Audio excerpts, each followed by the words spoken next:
Hello, everyone. Before I get too deep into conversations with you guys, which again, totally, absolutely welcome, you can derail me all you want, but I wanted to do something a little bit different for this live stream since it's been so soon since the previous one. I wanted to make a video that I'll actually announce as like, hey, it may be a live stream, but I'm considering it an unofficial official announcement. I want to do my own awards show, but I want to do it with you guys live as opposed to pre-recording it like so many others do. Technically, I've already done a Best Games of 2025 video, and I'm certainly not trying to replace that. But this is going to be more so like individual merits of games that I liked. And that way you guys can get more nuanced takes. Like maybe there was a game that didn't make my top 10 and you want to know, like, okay, what did you think of 100 Line Last Defense Academy? Was there anything about that game that you really liked? So this will be a chance for that. I do have just one rule for all these categories, and that it has to be a game that I've reviewed on this channel. So if I haven't played it, not going to talk about it. But that being said, if you are watching this live, you are absolutely more than welcome to interrupt me. You're more than welcome to start your own conversation. Hello, Matthew. Speaking of which, glad you could make it in.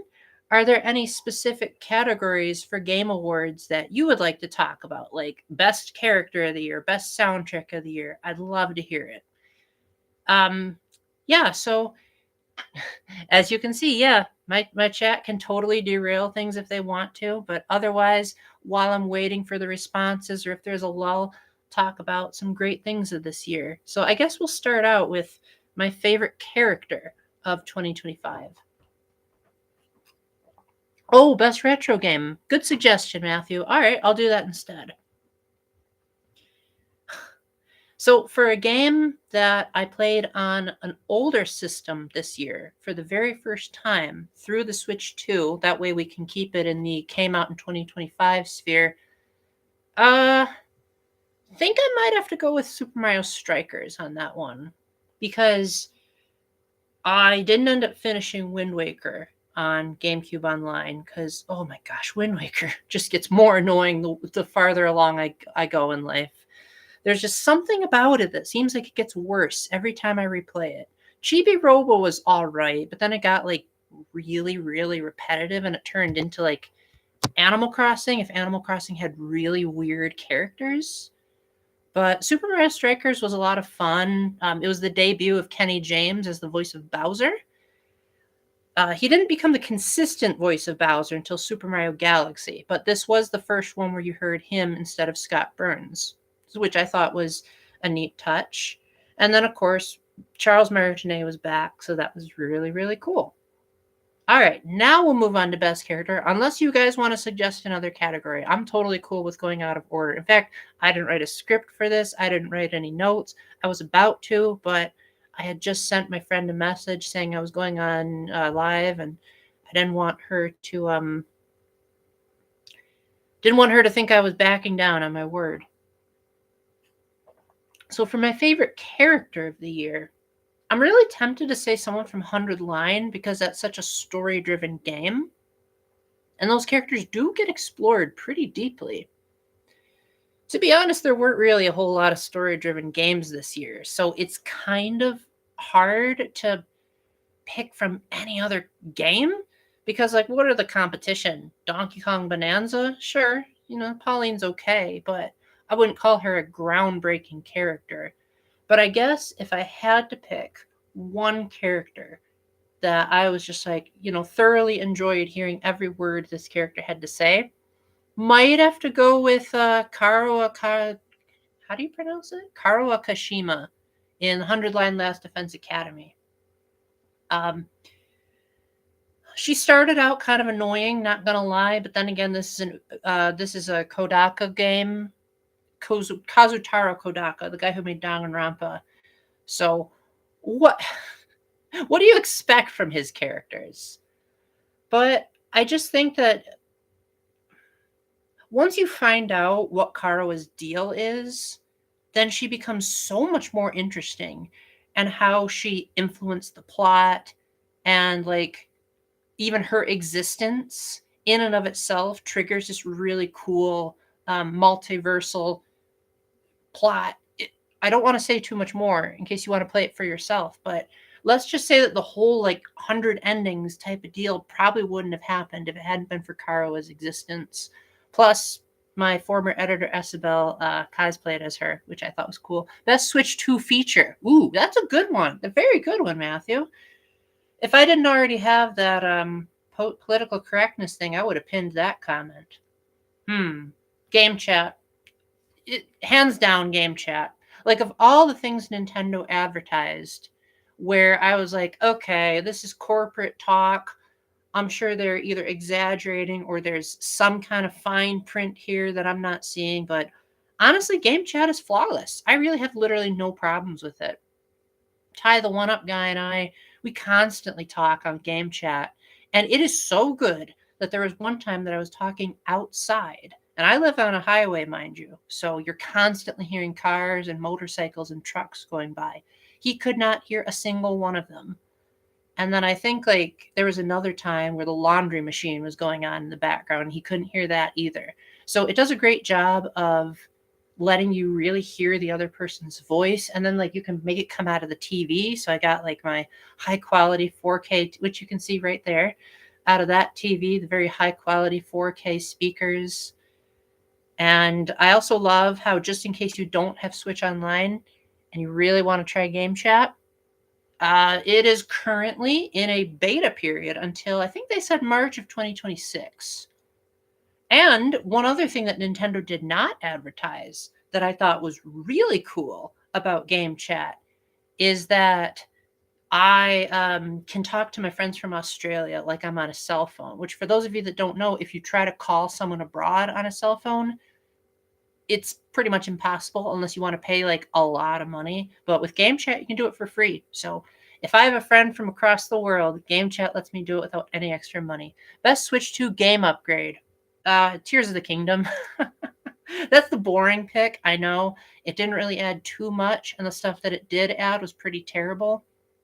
But it took my favorite game and it made it objectively better. Like, it bumped the frame rate up to 60 frames, and the frames never dropped. Not a single time did the game stutter or slow down or anything of the sort. There was a lot more that I could see in the distance with the bump to 4K. That was pretty cool.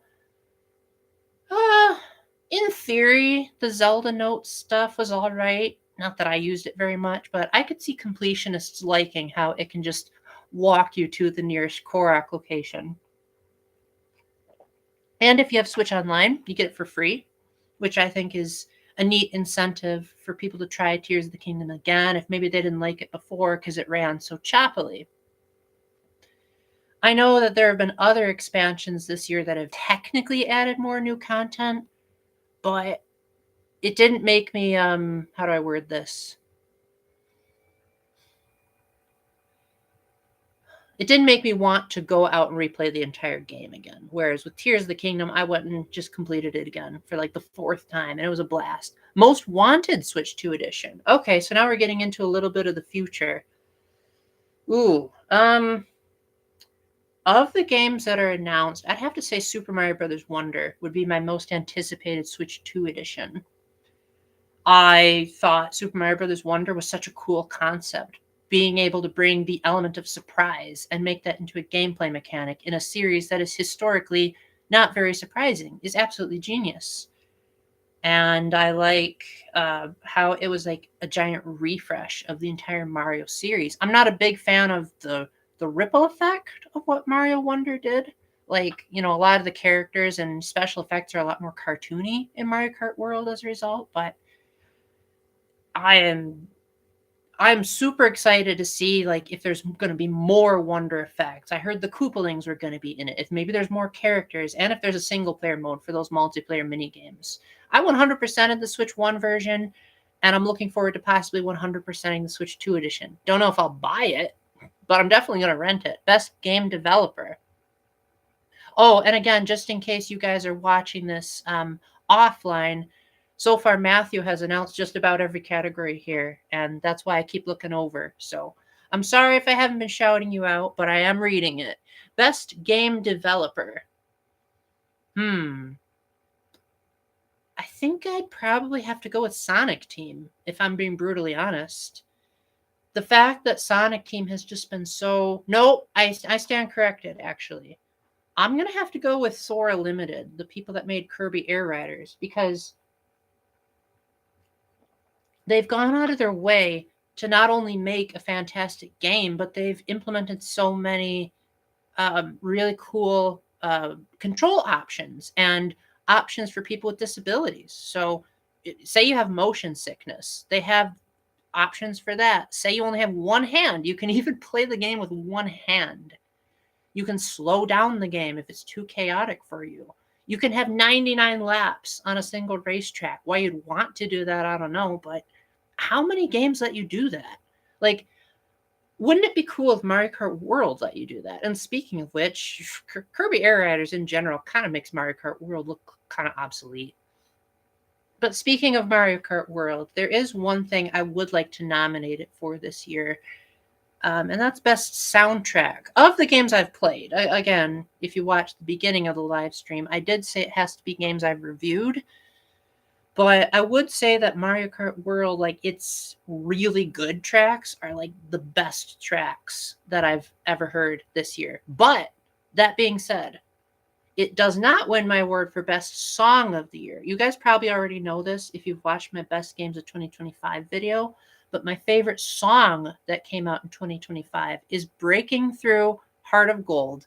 I will not spoil the context for what is going on there. The only thing I'm going to say is Pauline sings it. And they knew that Jenny Kidd nailed it because they brought her back for the Game Awards and she sang it again on the stage. Not the whole thing, but like everyone's favorite part of it. And the part where they like recreated Donkey Kong's theme song from the arcade game was just so beautiful. And the way I implement it into my friendship with Isabel in that video, it honestly gives me chills. Best Visual Novel. That's a tough one because I've reviewed, I think, 2, and those are 100 Line and No Sleep for Kaname Date. And while I would... Did I review any visual novels in my top 10?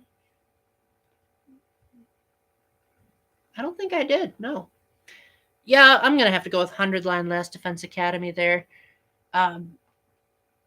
It's technically like a whole bunch of genres mixed together, but if I were to think about all the visual novels I've played, 100 Line just has such good writing. The way that it ties together almost all the endings is absolutely magical. And, you know, Kotaro Uchikoshi wrote a lot of the best endings in that game. And as you all know, I'm a sucker for Zero Escape. So, of course, the game that the Zero Escape works on is... that the Zero Escape guy works on is going to be what I love. Best platformer.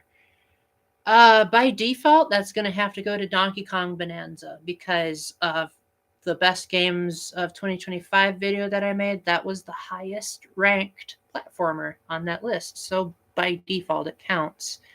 But I guess in terms of like sheer platforming, I would say that Donkey Kong Bonanza is more of a destructathon than a platformer, but I will say that if you know how to use the turf jump and the wall climbing, it can lead for some pretty spectacular moments.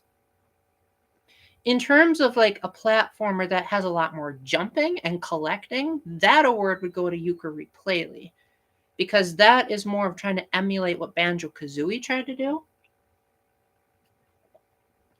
And as someone who is a sucker for Banjo-Kazooie, I, of course, loved everything Yooka-Replay did. But let's get into that remake category now. Let's talk about best remastered soundtrack. So we have a couple of games that came out this year that got a glow up to their music. And I'm going to have to give this one to Yooka-Replay once again because it just does such a great job of taking these songs that were originally, you know, pretty high quality, but they were clearly made with samples. And then they got Grant Kirkhope, of all people, you know, the man who composed Banjo-Kazooie, to work with the Prague Philharmonic Orchestra to translate a lot of those songs into full performances. A plus. It's a shame that they didn't redo the entire soundtrack with the orchestra, but the fact that they did Grant Kirkhope's songs, which were by far the best songs in the soundtrack, is good enough for me. Most anticipated Switch 1 game. Good suggestion. Very good suggestion. There's not that many, honestly, but of the ones that they announced, that's a tough one. So here's the dilemma. Do I pick one that's a Switch 1 exclusive, or do I pick one that's a cross-platform that I'll probably get on Switch 2 unless there's complications? If we're going with the latter category, then I'd have to say Danganronpa 2x2 would be the most anticipated. Especially because I met Todd Haberkorn this year at Comic-Con. And so if there's the possibility that he will redo his role as Taro Taro, I'm going to be more excited about that than Taro Taro himself. Because as you know, not a big fan of Taro Taro, but Todd absolutely nails every single line he speaks. And again, I am of the firm belief that I never blame a bad character on the actor. I always blame it on the writing. Best voice actor. Yes, good category, Matthew. Best voice actor. Definitely no one from 100 Line. That game's voice acting could be pretty abysmal at times. Ooh, that's a tough one. I gotta think about that for a bit. Because there weren't a whole lot of games that I played this year that had a whole lot of voice acting. Probably Matt Mercer, because he played Ganondorf in Hyrule Warriors Age of Calamity, and I think he nailed every single line that he gave. It seems like he was born to play Ganondorf. Although, No Sleep for Kaname Date, I gotta give that game at least a little bit of love. No Sleep for Kaname Date wins my award of best overall voice direction of the year, of the games that I've played, that is. Just every single performance in No Sleep for Kaname Date was perfect. And, it's AI the Somnium Files. That game has never had bad voice acting. But for a game that has, almost no story, and yet they still got all of the original actors who hadn't passed away to reprise their roles, and their roles weren't quite as involved as they were in the past. It's honestly amazing that most of these actors even agreed to come back in the first place. But when they did, they nailed it. Let me make sure that's nothing important, because I just got a note. Oh, never mind. Just someone going live on Facebook. But hey, I'm here, so guess I will have to miss it. So, next up, I think I will go with best controls. Because it's one thing to have a game that you really like, but it's another if it actually feels good to play. Oftentimes, that actually is the difference between me reviewing a game and just taking it back to GameFly. So, of the games that I've played this year, the one that controls the best, I'd have to probably go with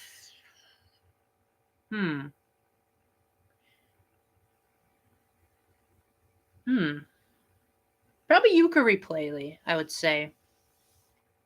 I do think that Playtonic has done a really good job of translating their movement so that it feels like you're playing Banjo-Kazooie, but more powerful. The camera's a lot better, and the movesets chain together really nicely.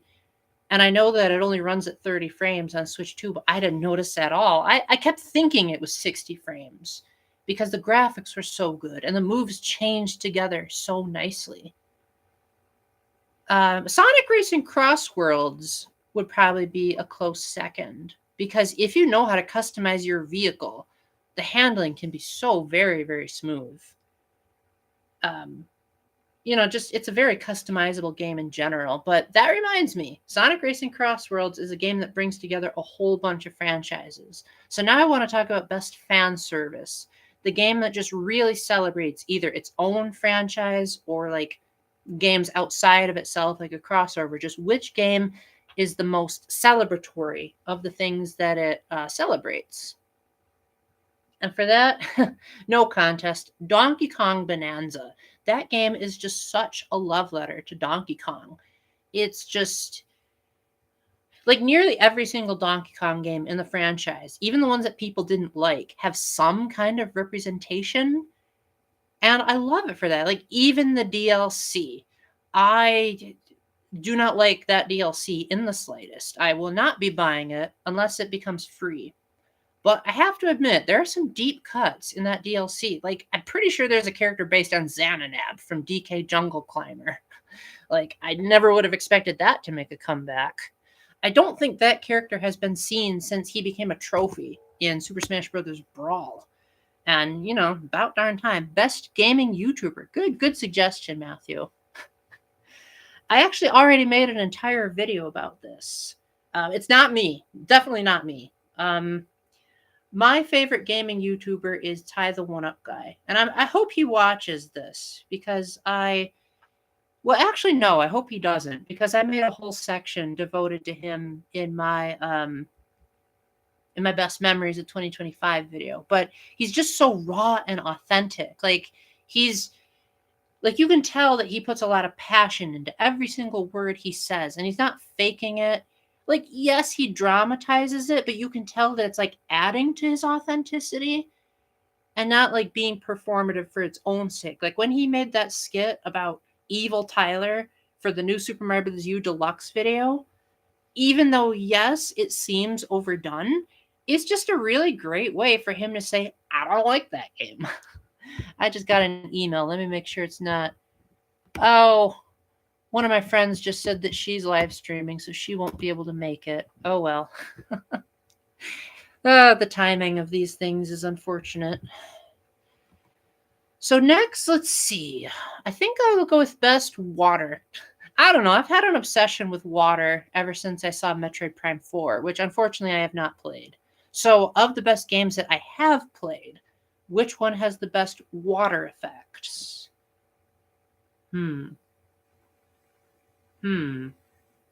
think I'll have to go with Kirby Air Riders on this one because they have an entire stage where like the water parts, like you're watching the Red Sea part, and then there's another where you're like driving on top of the water, and then there's another where there's like water that's like riding above you, and then there's another where it's like riding to the side where it's actually a waterfall because you're defying gravity and you just didn't notice because the game's camera is so great. There are moments where you like drive through a waterfall and there's all these bubbles everywhere. It's just an absolute visual spectacle.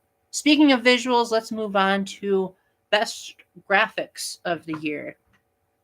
And maybe this is cheating because the Switch 2 came out, so that disqualifies a lot of Switch 1 games.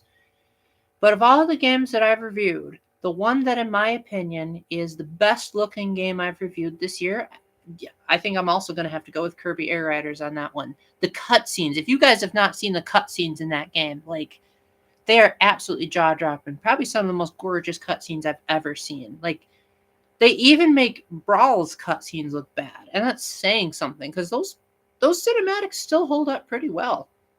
Might also have to say Kirby Air Riders has best cutscenes of the year. Best ending of the year. I'm pretty sure you all know where I'm going with this. And congratulations if you're a fast typer and you can guess it before I say it. And I mean, I've said it before. It's not exactly a secret. My favorite ending this year was Donkey Kong Bonanzas.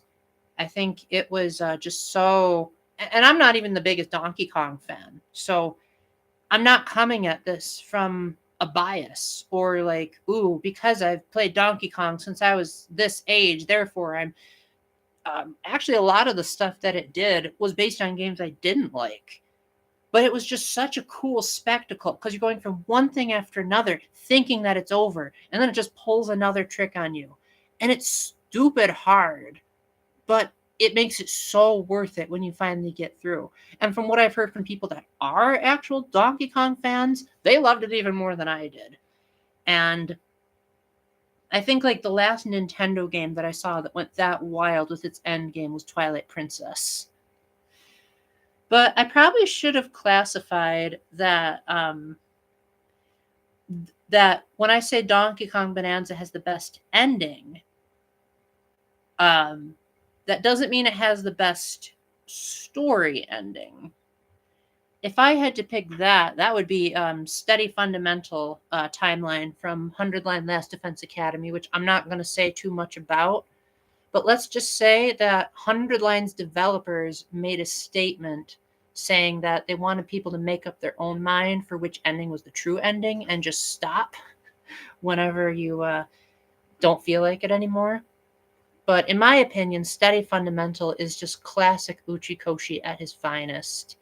And it does such a great job of contextualizing all of that fluff that you just went through into such an amazing finale. It took me 3 months just to get that ending, but it was worth every single second. Matthew's got a couple that I've missed. Best Game Creator, Masahiro Sakurai. That man is just so consumer friendly. Like, he's funny. He's like very transparent. He'll like flat out say like, "Hey, this was hard for us, but we did it anyway." Like, how many developers are just willing to say stuff like that? And you could just tell that he comes at his games from like gamers first and corporations second. And anyone that can defy the big bosses like that. Speaking of which, that's another one that Matthew has suggested here. Best bosses.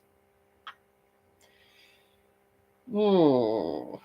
Yeah, I'm glad you said best bosses in plural, because I would have just said Donkey Kong Bonanza once again as the best like final boss of the year, because that was insane. But the game that overall has the best bosses, that's a tough one. Probably Hyrule Warriors Age of Imprisonment would win this one, because just the Warriors format of just going wild on those controls and pulling off those crazy combos is just so very, very cool. And since Age of Imprisonment is canonical to Tears of the Kingdom, that meant that what you played on the screen was what actually happened in the imprisoning war. And there was one part where the game like switched genres on me, and those made for like some of the most cinematic moments of the entire year. Oh man, yeah. That final battle. Whew. I can see now why it was so hard to fight Ganondorf. Now that I know the context. Best protagonist. I almost forgot about that category. I'm tempted to say Takumi from 100 Line Last Defense Academy, just because, I want 100 Line to get something. But is there another protagonist that I like better? To be fair, I haven't really played a whole lot of games where the protagonist has a huge impact. Yeah, I'm gonna have to say Takumi from 100 Line. Not that he's one of my favorite protagonists ever. He's definitely one of the lesser of like the pantheon of main characters of Uchikoshi's games. But what I like about him is that, like I said, Karua's presence in the story is enough to like make the 100 endings possible.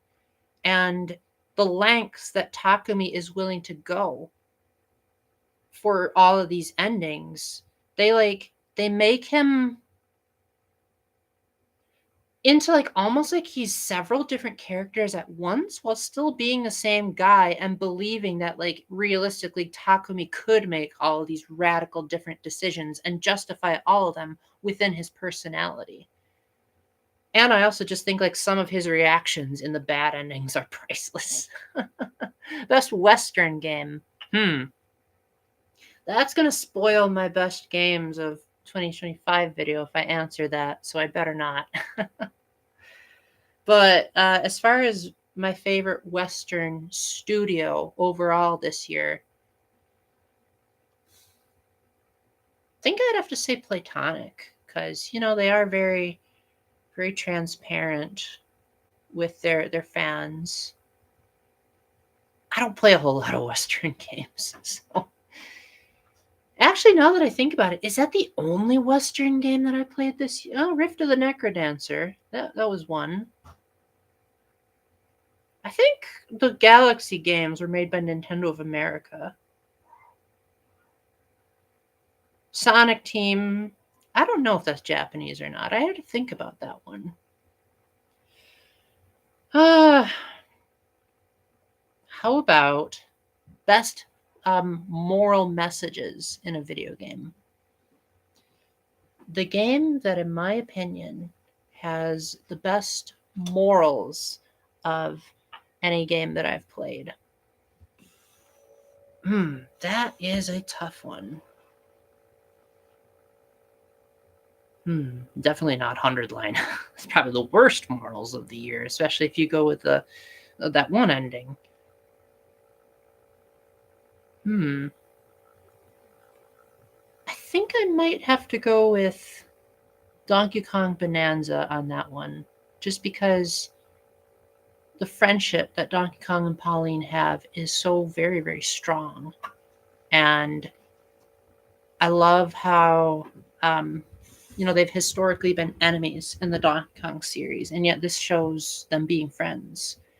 And it makes me wonder, like, if this brings more implications to, like, were Donkey Kong and Pauline always friends? And maybe, like, the original Donkey Kong arcade game was misunderstood. Because apparently there was an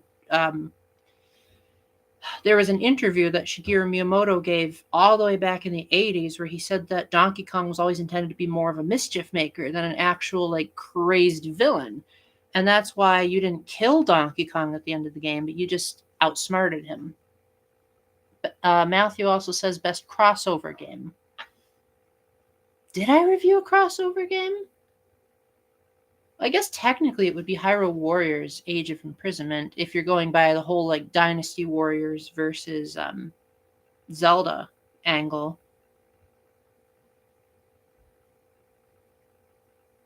But in terms of the best crossover content, hands down, that goes to Sonic Racing Cross Worlds. The fact that they got Tangle and Whisper in the game, granted, I have no idea who those guys are, just that they were in the Sonic comic books. Like, that in and of itself is amazing. But, they also had Joker from Persona 5. I'm never going to say no to Persona 5 in a video game. You got, Steve from Minecraft, and then SpongeBob of all characters, Teenage Mutant Ninja Turtles. There's just so many franchises. And from what I can tell, it seems like they've been done really nicely by the team.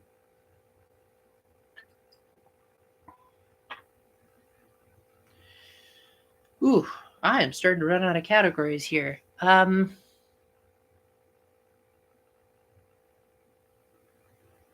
you get best Switch port, good one, Matthew.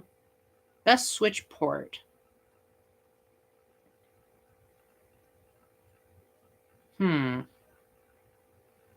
If you're talking about a game that came onto the Switch later, I guess if you're talking, like, in terms of, like, just did it do a good job of being ported, I think I'd have to go with Super Mario Galaxy 2.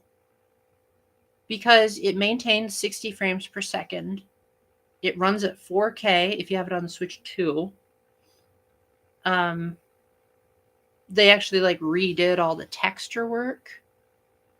And, they added new storybook content. Really, there's only two things that I think are inferior about Super Mario Galaxy 2, and that's that they killed the bank toad and replaced him with a generic toad that just holds a starbit and says, hey, you should scan an amiibo, which I think is just the epitome of stupid. And even after you scan the amiibo, he still keeps telling you to scan amiibos. The other thing I don't like about it is that the Switch doesn't have a sensor bar, so you have to keep recentering the pointer when you're collecting star bits. But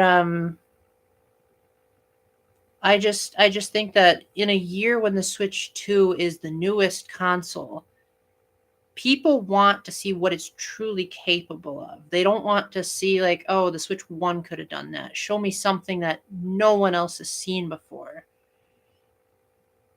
I don't think it's really done remakes justice.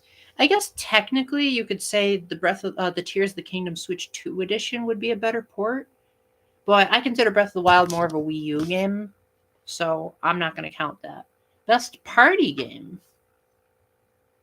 Depends on your definition of party game. Because I think people would consider Kirby Air Riders a party game.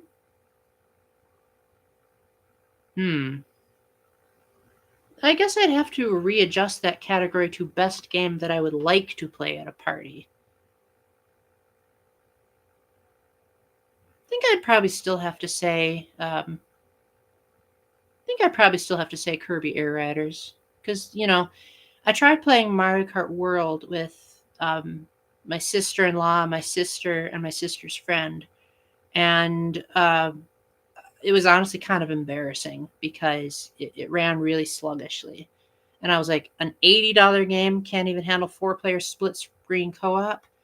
Kirby Air Riders can handle 16 players playing City Trial, and that has no slowdowns. Now, would I prefer to play with 16 players? Heck no. But I do still think that if I were to get people together, I think Kirby Air Riders would be the game I'd want to do the most. Best racing game. Again, that's going to spoil my best games of 2025 video if I answer that. So I won't. But I will say that all 3 major racing games that came out this year are on the list. Maybe that's a bit of a spoiler, but I'm pretty sure you guys could have figured that out. I mean, if you just took a glance at all the games I reviewed this year, there were some crazy stinkers that made it kind of obvious what I would have picked.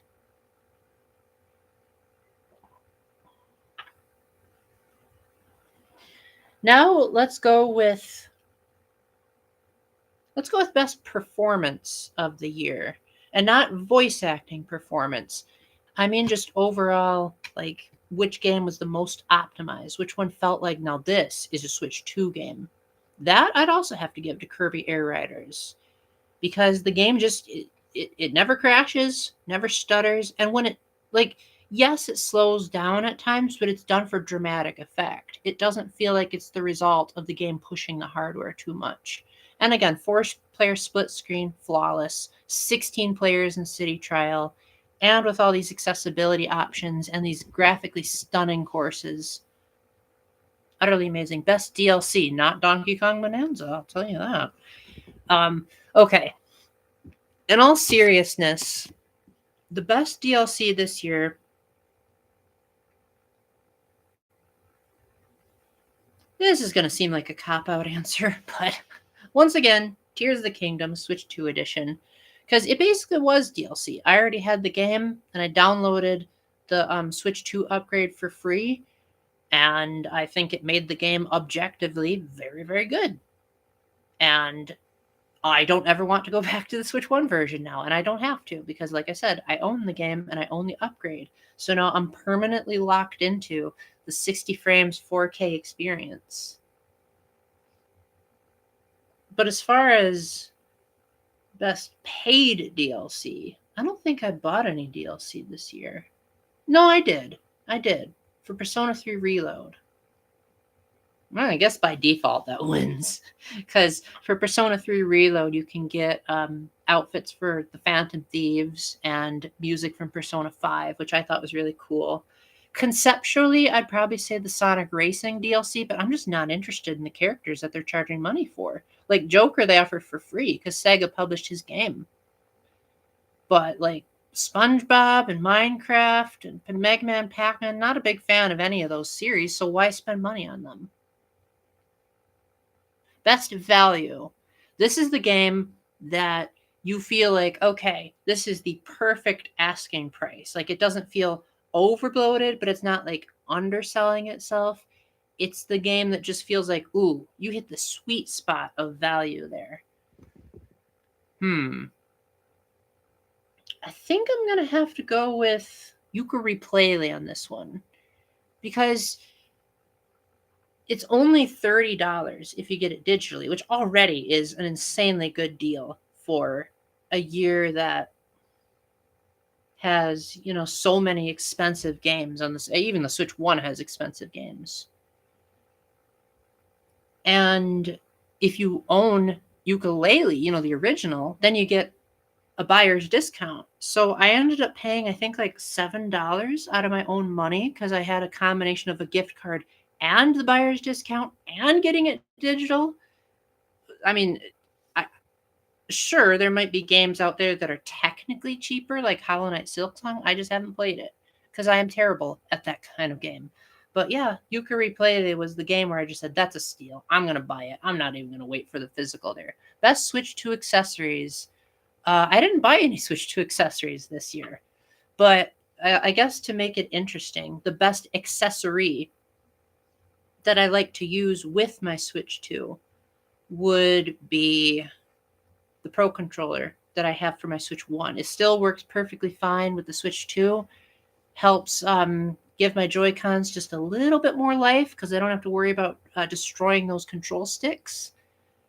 That Pro Controller, yeah, it's third party, so, it doesn't have any rumble, doesn't have NFC support, but it, has a good control stick, and it just feels like a very natural way to play the games. I might even like it better than the GameCube controller. There, I said it, all you Melee nerds out there. Go ahead and flood my comments with dislikes on that one.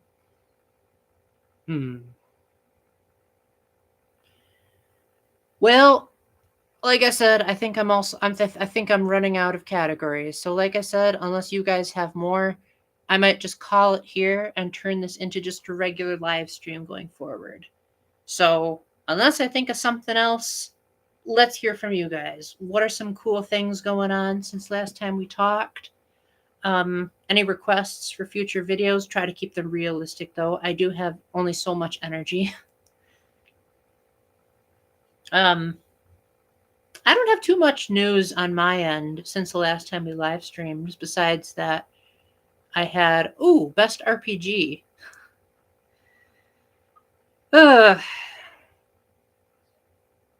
Unfortunately, a lot of these categories, as good as they are going to spoil my best games of 2025 video. And I know that there's still some of you watching this that have not watched that yet. And you might be thinking, how do you know that, Paul? There was someone that came into my live stream the last time I went live and said, yo, what's your game of the year? You would know that if you watched the video. So clearly that person hasn't watched it. Either that or that person was being a troll. And I'm really proud of how that video turned out. Not 100% proud. I think the microphone work could have been better. But considering that I had very minimal assistance from Isabel for this one, I think, considering my skill set, I think it turned out amazing. But I do want to say that the last time I went live, I know I wasn't in the best headspace. And I had mentioned that, I was not exactly thrilled with some recent comments that I've been getting. They weren't bad comments. If anything, they were actually quite the compliments. It's just that I guess I wanted more expression in the comments. Like, I wanted something that couldn't be summarized by just clicking the like button. Like, if I were to read a comment and it's basically like, again, you're just clicking the like button, but with words, I would consider that a waste of my time and a waste of my notifications. And I was just getting sick of that. Like, I spent an entire year working on my best memories video, and I got one that said cool memories. And I'm like, well, duh. Of course they're cool memories. But what are the cool memories? Give me some context here, guys. And so I had a bit of a, well, I didn't cry, but I had a bit of a venting session with one of my friends, just being like, why the heck are my commenters so annoying at times? But to be fair, I've also gotten some really good ones. I just haven't talked about them that much. Best gaming gift you received. Oh, you're fishing for compliments there because you want me to say no on Miu, don't you? Well, it's true. That is the best gaming gift that I got this year. But at the same time, I also want to give credit where credit is due. Another gaming gift that I got this year that made me so happy is the Switch 2 itself. Yeah, I got donations for my birthday. And I promised my family that 100% of it would go towards getting the Switch 2. And it did. And I made a video thanking God for the pre-order. So those of you that missed the meme, you still got that. But please try to be respectful in the comments, regardless. And I'm just very grateful that my family didn't try to argue. They didn't try to say, oh, that's just stupid. Why can't we let you unwrap something? Basically, the way I explained it to them was, hey, This is going to be a long-term gift. It's going to last me several years if the Switch 1's lifespan is anything to as an indication. And your donations are going to help me unwrap a very expensive Christmas gift. Has the Switch 2 been perfect? No, definitely not perfect. Some of the joysticks have already started being a bit weird. But at the same time, to say that I did not like the Switch 2 is a flat out lie. I just can't do it. I think game chat alone is so cool even if you're not a gamer, because it's essentially a cell phone for people across the world. Like, I can talk to my Australian friends with even less problems than I can with people that live in the same state with me on my cell phone. That is saying something. So if nothing else, it can be like the perfect alternative to Discord, because I don't have a Discord anymore. Best gaming friend? Interesting.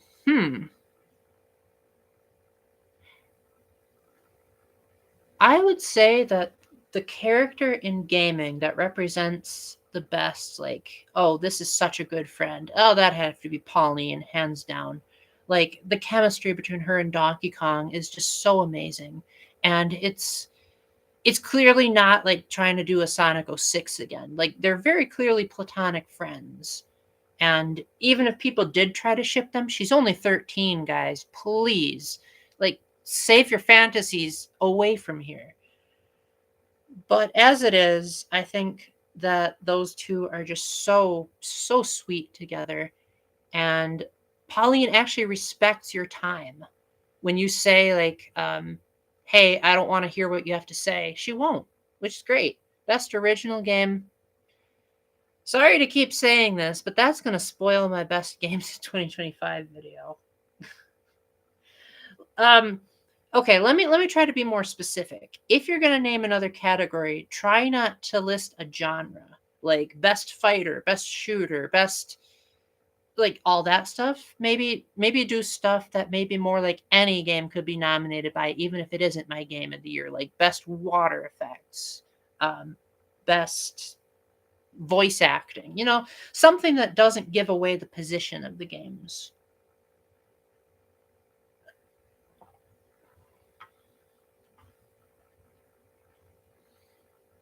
But I do have some really good friends, and I know I talked about that on the last live stream, but I had a friend last night that realized that I was having a bit of a rough time, and she just said, "Hey, is it okay if I call you?" And then she quickly wrote after that, um, "I can tell that you're going through a bit of a rough time, so I think you probably need this phone call." Like, how many people do that? How many people are willing to just take time out of their lives when a friend really, really needs you? Like, I have, like I said, I have some really good friends, but there are also some friends out there that, if I try to call them when I'm in a crisis, won't answer their phones. And even after we had that phone call, she said, "Hey, if you ever need me for anything, just go ahead and call. Can't promise that I'll answer, but I want you to have that freedom." Again, I can't really think of any other friend who's ever said that. And I guess, like, I don't think I'm ever going to go for the whole, like, friendship is important shtick again in the best memories and best games of 2026 videos. I will say, though, I do have something in mind that's gonna, like, be power friendship-esque that I've actually technically been working on for about, like, probably 5 or 6 months now, I would say. And so far, I think it's turning out pretty great. Because I wanted to plan ahead, knowing that this would be a year without Isabel. So I wanted to think, like, can I still do something that seems professional-ish, that'll still make people interested? And a lot of people took their sweet time getting back to me on, like, fulfilling the commission. So that's why I just said, okay, I'm going to be really picky about who I ask to join my videos going forward, because I can't just have to keep typing out several emails saying, yo, are you still going to do it? Best YouTube collaboration. Ooh, I actually have done a few YouTube collaborations this year. Well, my best games of 2025 video, that was a collaboration with Esabel. So I think, yeah, I would say that is a pretty good one. Second best. I'd probably have to say my interview with Some Call Me John, where I got to talk about how my brain works. And his community didn't have a whole lot of people that thought like me. And so I got a chance to say, like, yeah, this is how I feel about when things change. This is what gives me a dopamine rush. This is how I feel about myself versus this is how I think about myself. Because so many people, they think that like what you think and what you feel are the same thing, but they're actually very much not. At least in my mind, they're not. When I say what I'm thinking about something, it's more of just like my observations. Like, oh, I think that couch is comfy. That doesn't really have anything to do with emotions. That's all about like your muscle structure and the structure of the couch as a whole. Because, like, if something is made uncomfortable, your emotions don't really dictate that. Like, you could be in a bad mood and find a couch comfortable, but you could also be in a good mood and still find the couch equally comfortable. Whereas a feeling is something that is sheerly driven by some kind of either value or an emotion. Like, if I said something like,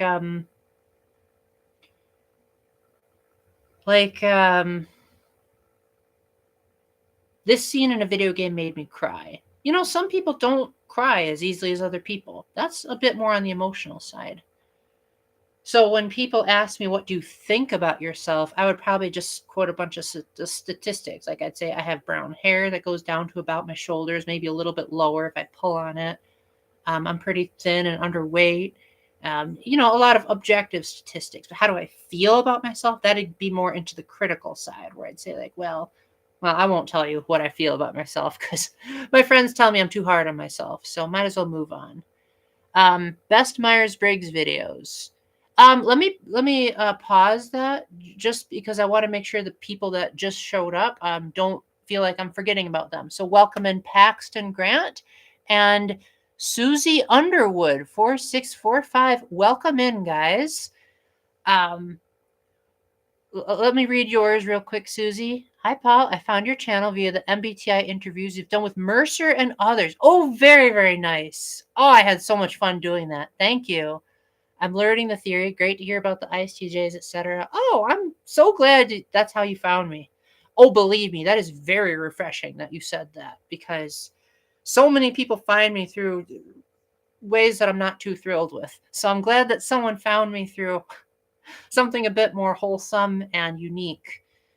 But yeah, welcome in. I don't talk about Myers-Briggs as much as I used to on this channel anymore because the Switch 2 just came out and I'm a gamer, as evidenced by the name of my channel. So I'm trying to be more gaming oriented nowadays. I'll probably still talk about it now every now and then, but I doubt I'll do it for a while.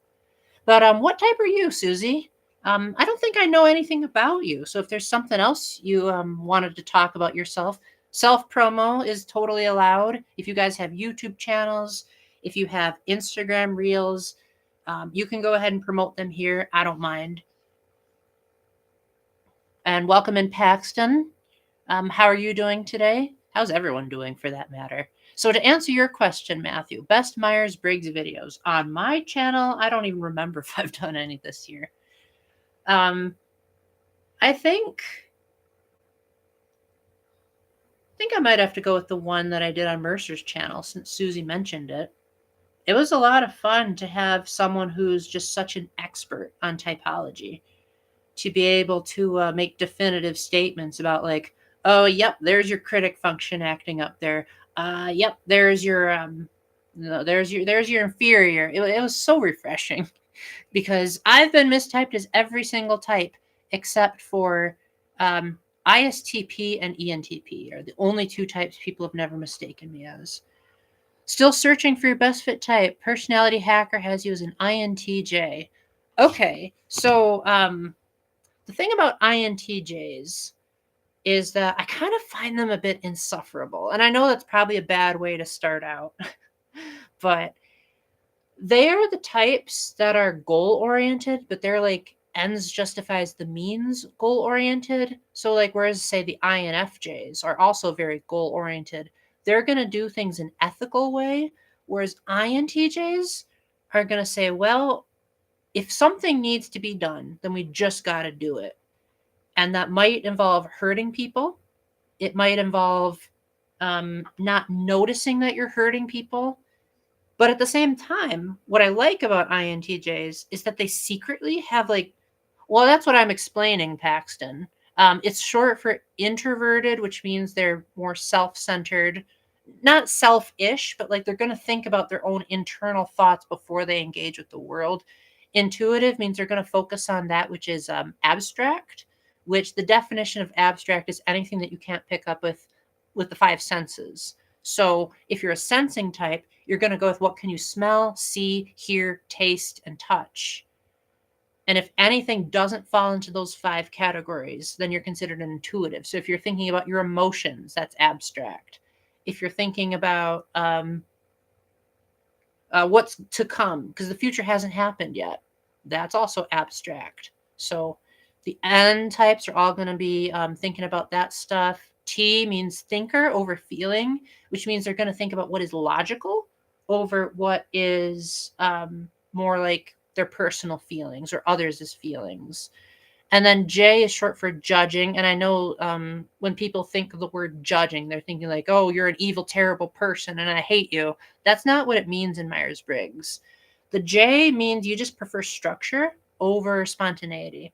But honestly, I cannot stand the J and the P in typology because I find that people mislabel them way too much. Like, I'm a pretty easygoing person, all things considered. Like, I wouldn't ever associate myself as being a true perceiving type because I'm all about my structure. But, like, usually I'm pretty laid back, all things considered. Like, if you get someone who's like an ESTJ as opposed to me, I'm an ISTJ, they're going to be way more about, like, we got to go exactly by the schedule. Whereas I'm going to make my schedule more like a guideline. Like, for example, I'll go to the gym every day at the same time, but I won't tell myself how long I'll spend at the gym. Like there's that tiny little bit of spontaneity in there. And that's why I think the J and the P is just ridiculous because technically the IJs are supposed to be IPs and vice versa. I probably just confused a lot of you and I'm sorry, but you asked, I answered. But getting back to what I like about INTJs, they can be pretty loyal at times. They tend to be pretty deep thinkers. So like usually if you want to know like what the deeper meaning is behind something, they're usually pretty good at explaining that. And then they're usually pretty good at telling what's to come in the future. Like you can usually bet on them to be relatively certain about like what's to come. But it usually has to be something that they personally take interest in. Like you can't just say, when am I going to die? And expect them to answer that. They're probably not going to be too good at that. But if you said, like, who do you think is going to win the presidential election if they're interested in politics, then you probably won't get anyone better than an INTJ as far as asking that question. Always your experience. That sounds like an SJ perspective. If I'm understanding you correctly, Paxton. So all of the SJs are going to be personal experience oriented. They're going to say if it's worked in the past, then it works now. Oh, sorry. So what SJ means is it's short for sensing and judging. So someone who is a realist uses their five senses, and someone who's structure oriented, all of those types, which are ESTJs, ISTJs, ESFJs, and ISFJs, they're going to talk a lot about the past. They're going to talk a lot about their personal experiences and what they have observed. Like like people that aren't SJs are more likely to talk about like the future, or if they're a sensing type, but like if they're an SP instead of an SJ, they're going to talk about like experiences from a third person perspective. Like they might say, oh, the crowds were waving a bunch of flags and it was blue skies and there was a lot of water. Whereas like SJs are going to be more of like, I remember I was 15 and it was a Tuesday and I was standing right here. So they add a lot more personal details into it. All right, see you around, Matthew. Thank you so much for carrying this live stream for so long with all your suggestions. You have a great rest of your day. So, Paxton, did you have any other questions about Myers-Briggs? I can talk more slowly if you need me to. My husband has a really strong SI and his memory is amazing. Yeah, typically, the people with the best memories are the ones with introverted sensing.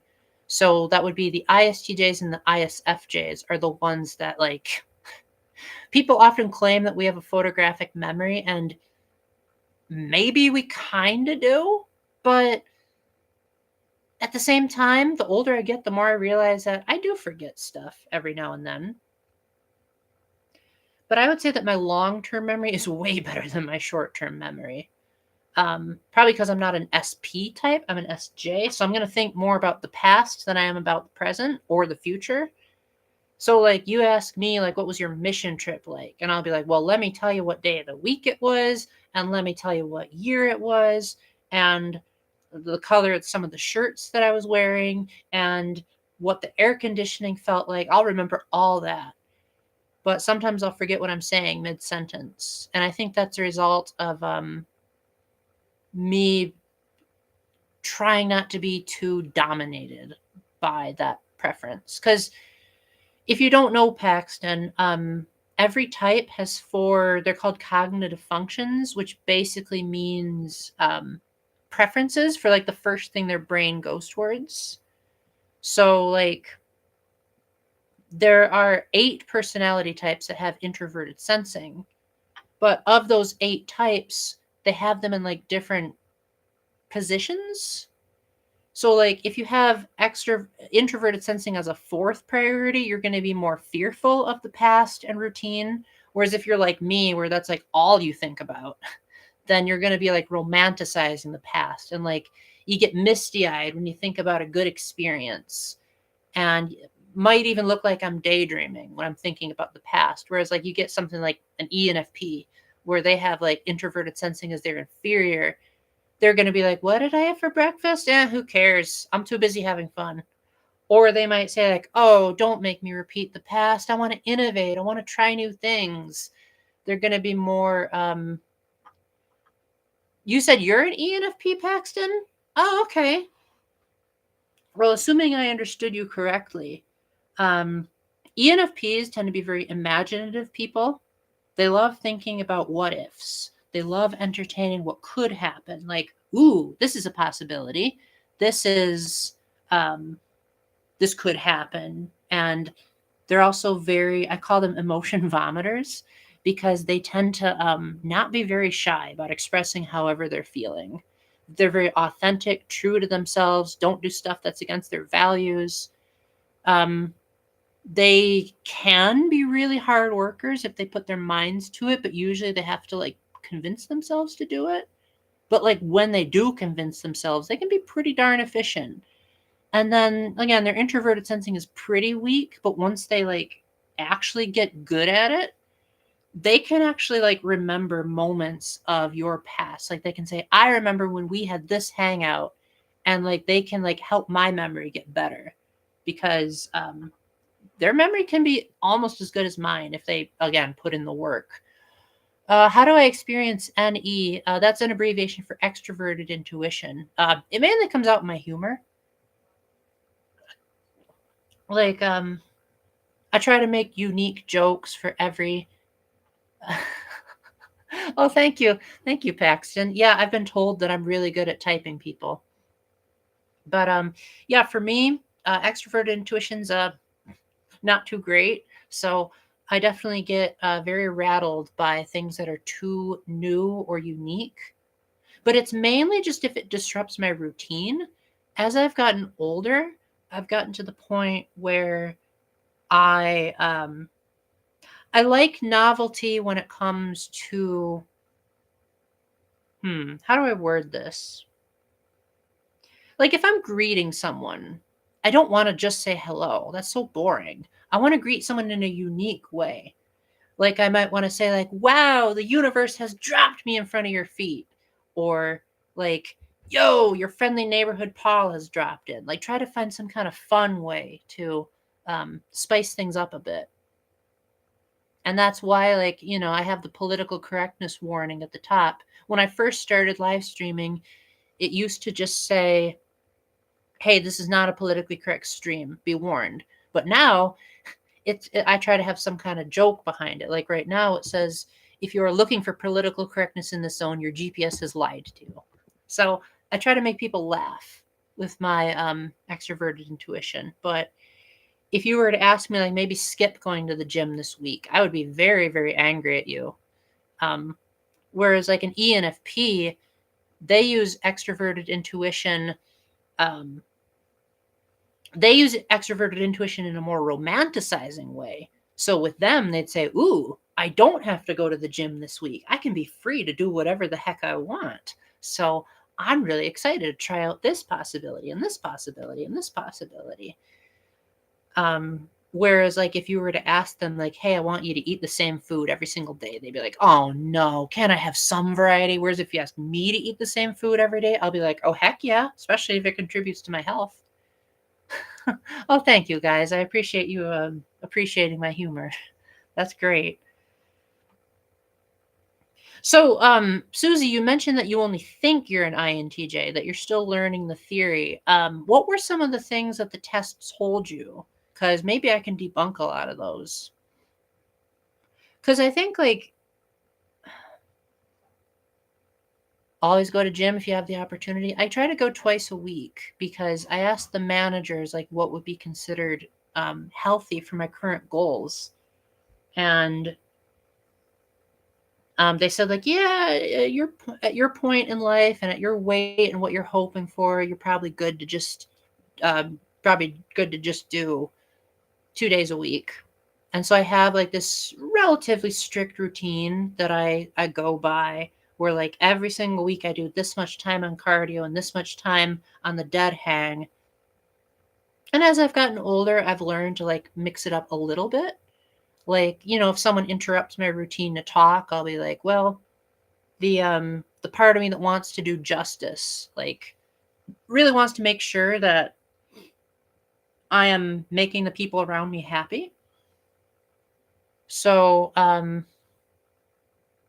ooh, okay, I'm gonna lose my train of thought deliberately here. Still struggle with the idea of having lead introverted intuition. Don't do a lot of prediction. This is a negative what. So that in and of itself right there kind of proves that you're not an INTJ because what ifs is an extroverted intuition mindset. Typically, INTJs are okay. Stop giving me the same notification, Facebook. So INTJs are going to think more about like goal oriented stuff. They're going to think like, what do I want to do 10 years from now? And usually they'll have like this super clear idea of what it is. Like, I want to get married and I want to have 5 kids and I want to live in a big house and I want to have this job. You get someone like me who has introverted intuition in the eighth, where it's like so low that the tests always say it's unused. I'm like, I don't have a clue where I want my life to go. So I think whatever you are, Susie, you're probably either an NP or an SJ, because those are the types that think about what ifs. So usually they say that it's the ISTJs and ISFJs that do the catastrophizing, where they're the ones that are just like, oh, what if this happens? What if this happens? Oh no, everything's going terrible because of all these unknown factors. Like that's usually what they get like when they're under stressed. And I know for me, that's 100% true. Like I'm always worrying about the what ifs. Typically, the future is something that scares the daylights out of me. And that's why usually I don't watch a whole lot of I don't watch a whole lot of speculation videos. Super helpful. Don't plan beyond 5 years. God's will. Don't really want to know what's going to happen. Yeah, yeah, that doesn't sound like an INTJ to me. Like INTJs, they like to know what's coming up and they like to kind of feel a sense of control over, like, not as much as the ENTJs, but they're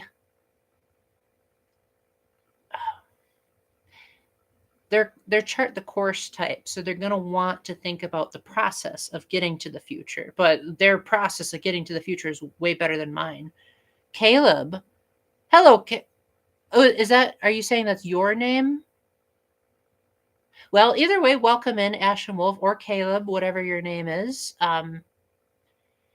You're not the first person in my chat in the last couple of days where English was not your first language. But just know that I will try my best to try to read between the lines, even though I'm not particularly good at that. But anyone can want to do God's will. That doesn't indicate your type. But I think like the types that are really going to talk about God's will a lot are going to be probably the FPs, I would say. Like, again, anyone can talk about God's will. Like, I know INFJs that talk about God's will, but usually the FPs are the ones that are going to really be like, it's only God. And if you don't believe in God, then you're this horrible, terrible, hypocritical person. Like, they're going to be a lot more pushy about it. Austrian videos of mine. Do you mean Australian videos? Because I don't think I've made any Austrian videos. But I have a couple of videos where I have people from Australia in them. So thank you very much for watching those. Either Caleb or Ashen Wolf, whatever was what you meant to say. Austrian? Oh, you're saying you're Austrian. Oh, okay. I'm sorry. Sorry about that. You're saying you, oh, okay. Gotcha. Oh, well, thank you for liking my videos. I really appreciate that. In particular, I think I'm allowed to do self-promoting when I'm on my own live stream, but I recently put out videos where I listed my best memories and my best games of the year. And those took an entire year to make. So if you guys watch those, that would make me very, very happy. But if you don't, I don't want to force anyone to watch my stuff. I'm the type of guy that I do YouTube more because you're going to think this is so SJ of me, Susie, but I do it because I like the dopamine of consistency. Like, I'm the type of guy where, like, if I can have a Guinness World Record of like the longest fill in the blank, I'm going to be so happy. Like, if someone says, hey, Paul, you were the person that had long hair the longest out of any American male in 2025. Like, that would make me so happy to be able to say, I had long hair for this many years and no one even came close. Just like supreme dominance in consistency is what I'm hoping for. I'm pretty sure you won't hear that from any other type except an ISTJ. Maybe an ISFJ, but like, since they have extroverted feeling, they're going to think about other people's feelings. So they might say, like, oh, well, maybe I wouldn't want to have the world's longest hair if that makes me on too much of a pedestal, because I don't want people to think that I'm bragging. Whereas ISTJs are a lot more willing to say what's on their mind. In fact, that's kind of one of the unofficial definitions of extroverted thinking, is just speaking without a filter. Like, if you're either an FP or a TJ type, you have more of a tendency to kind of just say what's ever on your mind. If you're an NF, you might be slightly more willing to hold back. But in general, just like, if, like, say you're at a restaurant and you have an ISTJ and an ISFJ that are both having a meal. And let's say that there's a third person there that's I don't know, any type. Just name any type you want. And that person said, "Hey, I'm going to treat you guys to the meal." The ISTJ is much more likely to like make funny faces while they're eating and say like, "Sorry, but I really don't like this. This is kind of terrible." Like if they've learned to be more diplomatic, they might like say it more politely. They'll say, "Hey, I appreciate you treating me to this meal, but I don't think I'd want to do it consistently." Whereas the ISFJ might lie because they'd want to keep the peace and they'd want to like not hurt the person's feelings. The value of consistency, very nice. He never knows about your schedule from day to day. Thought that you had a steady okay. So usually if you desire consistency but aren't good at it, that's a sign of inferior introverted sensing. So that would be either an ENFP or an ENTP. Again, that's just a guess, but generally speaking, the NP types have to teach themselves how to be consistent. Whereas, like for me, I have to teach myself to be more spontaneous. I'm the type of guy where, like, distracting myself mid video and going to watch another video is very much a recent phenomenon. Because I would always say that, like, oh, getting distracted and jumping from idea to idea is bad. And I shouldn't be doing that because I need to be consistent. And I would always be fearful of newness and innovation. Like there was a time in my childhood where I kid you not, I kept saying like, why do they have to make new video game systems? Why can't they just make better games on old hardware?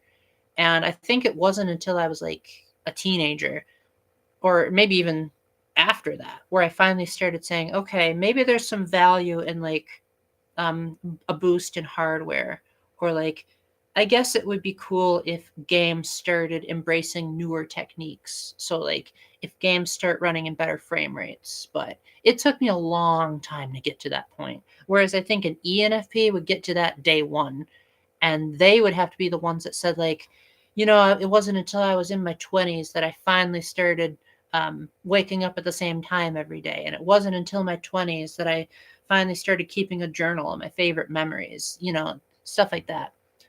What is my preferred way to research a topic of interest?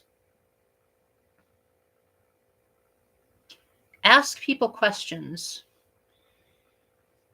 I know most people keep telling me that I need to Google stuff, but a lot of times I don't always understand what Google says. So I like to ask questions in real time so that I can get clarification on what the person means. And then I can say like, okay, so if I'm understanding you correctly, this is what you meant to say. And then I reword it from more of a concrete perspective. Because most of my friends are very, very, very abstract, and I am not. So I often have to rephrase what they're saying to make sure I get it.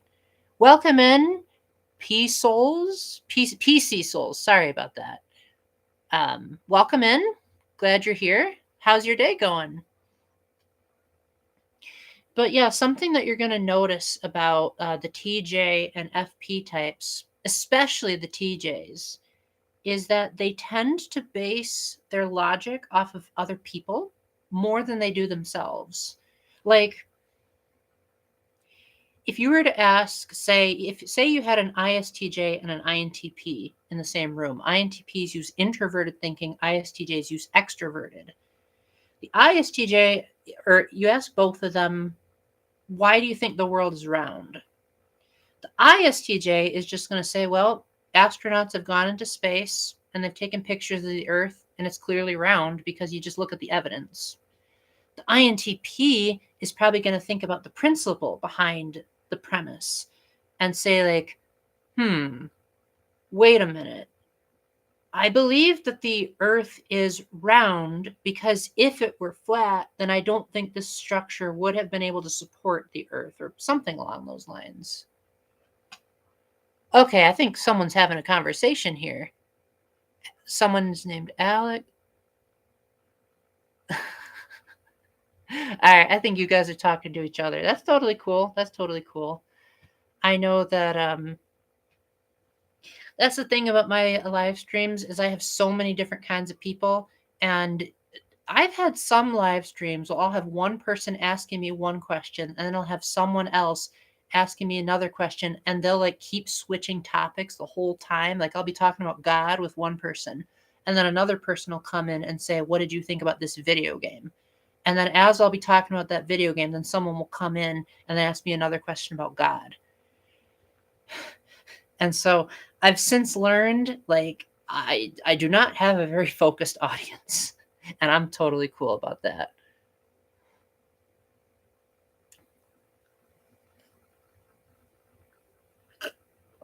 But for those of you that are newer here, I do want to clarify that I joke around that this water is my life essence. Once it goes out, I'm done. I have actually streamed for way longer than I'm used to because the premise of this live stream was that I was going to do a Paul Awards, and guys, if we're making people like legitimately uncomfortable, let's not do that.